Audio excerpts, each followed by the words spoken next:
It's the Foom Network. Getting down on my whip right there. No, not on that one. On this one, on my Durango. I had to change out the oxygen sensor. Here it is, pulled it out. I watched YouTube on it, and those guys made it kind of harder than it seemed. So me, being me, getting their information, I took it into play.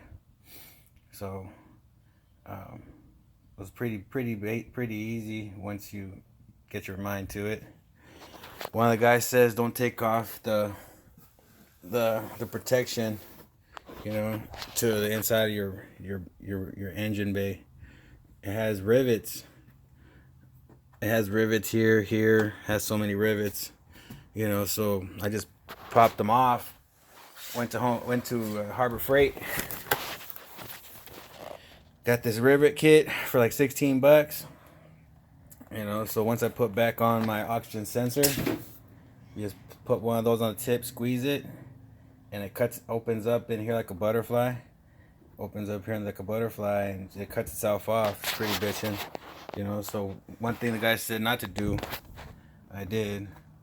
Second, in here's where your exhaust comes out. Here's kind of the converter for this one of them. This nut right here connects the two.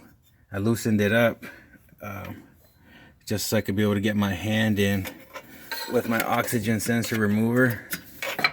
This thing costs like, I think it was like 20 bucks. I always try different things, and this was like the easiest one. So once you're able to get it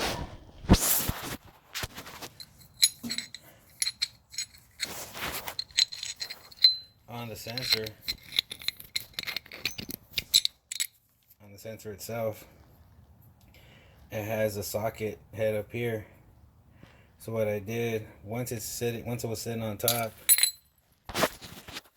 in this little generator right here, you're able to barely get in and twist it about a 1/4 inch at a time. Makes it easier to break. So you can hand loosen it. That's how once I cracked it, I was able just to hand loosen it.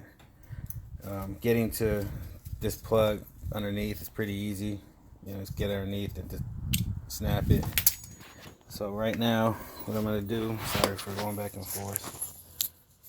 This is the new one. Ta-da! Yeah, I'll just go in the same spot.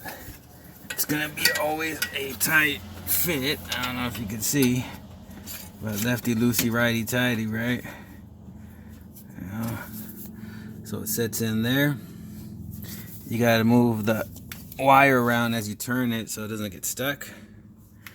Once you get it hand tight, but you should be able to put your sensor remover off again once it's setting nice and easy in there. It's meant for that. I recommend you get one of these if you ever do a sensor. And then same thing. Hit it from the top, crank it, 1/4 inch at a time. Go underneath over here, connect the wire, and that should be it. Put back the cover, use my rivets, and that's the Foom of the day. You know, gotta say what's up to my homegirl Stephanie. She out there in East Los right now, run through Compton, you know, being a menace to society. I love you, baby girl. You know, Daddy's here for you. Got a send a shout out to Gracie. What up, Gracie? You know, I love you guys. So that's it for the Foom Network. Hope this helped. If you have a Dodge Durango and that sensor is a bitch to get off, that's what I recommend you do. Remove, loosen up this nut just a little bit, drop this on, crank it with the 1 inch, apply, rivet. Peace.